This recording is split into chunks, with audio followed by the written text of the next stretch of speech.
नमस्कार, मेरा नाम है वीर सिंह। मेरे साथ एक लोग मौजूद हैं। दिल्ली में हुए विधानसभा चुनाव के बाद जिस तरह से बीजेपी को जीत मिली है और अरविंद केजरीवाल चुनाव हार गए हैं, उन्हीं मुद्दों पर हम बातचीत करेंगे कि उनकी हार के मुख्य कारण क्या रहे और बीजेपी की जीत का मेन फंडा क्या रहा। तो सर, सीधे सीधे मुझे बताइए कि आप पिछली बार कह रहे थे कि बीजेपी सत्ता में आने के लिए उसको काफी मेहनत करनी पड़ेगी, लेकिन इस बार तो देखा जा रहा है आम आदमी पार्टी जिस तरीके से आप बता रहे थे कि आएगी उसी की सरकार, पूरा पाला ही पलट गया।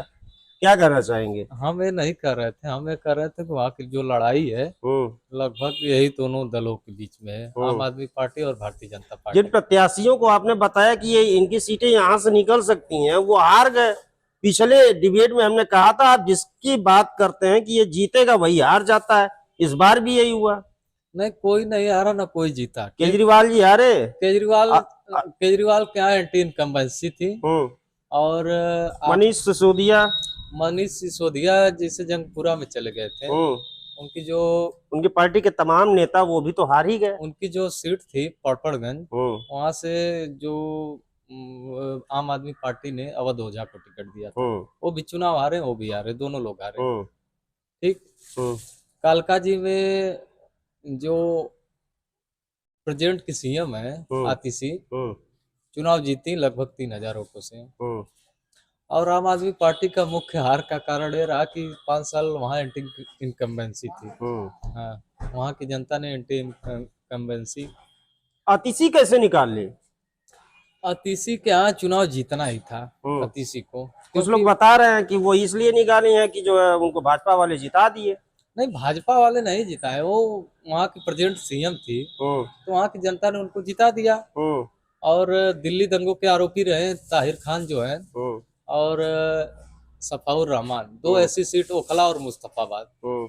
मुस्तफाबाद में 36,000 MIM को वोट मिला और ओखला में लगभग 37,000। दोनों सीट जो है वहाँ पे, एक तो ओखला अमानतुल्लाह खान जीते आम आदमी पार्टी के, और मुस्तफाबाद में दो कैंडिडेट थे, अली मेहदी, हसन अहमद उनके पिता हैं, पूर्व विधायक भी रहे। लगभग 12,000 वोट पाए, अब 33,000 रहे। तो वहाँ चौधरी जुबैर हार गए चुनाव, तो वहाँ भारतीय जनता पार्टी जीती। एक सीट है बादली, जहाँ अजयेश यादव और देवेंद्र यादव आपस में भिड़े, वहाँ भी भारतीय जनता पार्टी जीती। तीसरी सीट है कस्तूरबा नगर, जहाँ पूर्व पार्षद अभिषेक दत्त लगभग 36,000 वोट पाए, और वही एक ऐसी सीट है जहाँ कांग्रेस पार्टी सेकंड नंबर पर रही। और बाकी 70 की 70 सीटों पे तो उसका पोजीशन वही था जो पिछले असेंबली में था। इस पूरे चुनाव में भले कांग्रेस की एक भी सीट न निकल पाई हो, लेकिन देख रहा हूँ खुश कांग्रेस वाले हैं। कांग्रेस वाले खुश नहीं है। पिछली बार 4.2 मतलब 4% और 62 मान के चलिए 5% लगभग वोट मिला। इस बार उनको 7.33 60.5%। ठीक। तो इस बार जो माइनॉरिटी वोट गया है, मान लीजिए अरीबा के यहाँ गया है ओखला में, और एक सीट है चांदनी चौक जहाँ मुदित अग्रवाल थे, लगभग 12-15 हजार वोट भी पाए। हाजी 19 हैं, पूर्व विधायक कांग्रेस पार्टी के, वो भी 15-16 हजार वोट पाए। ठीक। और एक सीट और बता रहा हूँ आपको, नई दिल्ली पे 8,000 वोट कांग्रेस पाई थी पिछली बार, उसको मात्र 4,000 वोटों का अंतर कुछ कम रहा है जीत हार का वोटों का अंतर मान के चलिए 10 सीट पे खाली कम रहा है, जो कांग्रेस और आम आदमी पार्टी अपने में लड़ी। अगर ये कांग्रेस नहीं लड़ती तो आम आदमी की सीटें जो है बढ़ जाती। नहीं, 5-7 सीटें बढ़ती, इससे ज्यादा कोई फर्क नहीं पड़ता। कोई नहीं फर्क पड़ता, क्योंकि 90% वोट तो इन्हीं दोनों दलों के बीच में बटा है, और 7% कांग्रेस पाई है, 1% ओवैसी और नोटा भी है। और कुछ ऐसे दल है, मान लीजिए बहन जी भी लड़ी थी, उनको भी ये बहन जी तो पूरी सारी सीटों पे ही चुनाव लड़ गई थी, तो 55% वोट मिला है। तो यही मान के चलिए।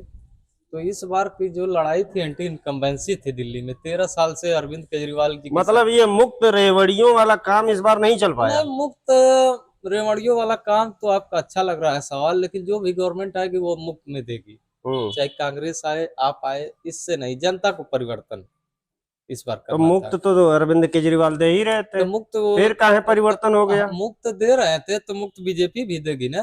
जो भी क्या सरकार क्या मुफ्त देगी? जो दे रहे हैं वो भी देगी। मेट्रो का किराया बढ़ गया, अभी सरकार नहीं बनी है। किराया बढ़े या ना बढ़े, समय का एक एथराइड होता है, मतलब परिवर्तन होता है।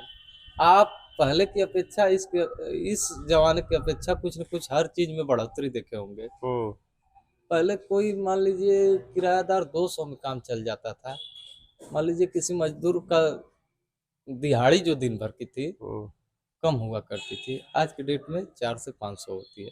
तो बढ़ता रहेगा, उसको कोई जब नहीं मान लीजिए केजरीवाल की सरकार तो गई दिल्ली से, उन्होंने मीटिंग की, पंजाब के मंत्रिमंडल के साथ मीटिंग की। अब ये लग रहा है कि पंजाब की कुर्सी अभी तो रहेंगे, लेकिन अगली दाई वहां से भी लापता हो जाएंगे। अरे बीच में मुझे तो ऐसा लग रहा है कहीं केजरीवाल जी अब जो है भगवंत मान को हटा के अपने ना वहां की कुर्सी पर बन जाए वो अलग बात है, लेकिन जो पिछला चुनाव होगा, अगला चुनाव, वहाँ कांग्रेस पार्टी आएगी, एक फिर वहां से खत्म हो जाएंगे। इस हार के बाद आम आदमी पार्टी को क्या सीख लेनी चाहिए? कुछ नहीं सीख लेनी चाहिए। यहाँ 2 ही दल रहेंगे, एक भारतीय जनता पार्टी, दूसरी कांग्रेस, और तीसरा कोई नहीं आएगा पूरे देश में। मैं बता रहा हूँ ना, उन लोगों के पास विरासत है, इन लोगों को बनाना है, अंतर तो होगा ही।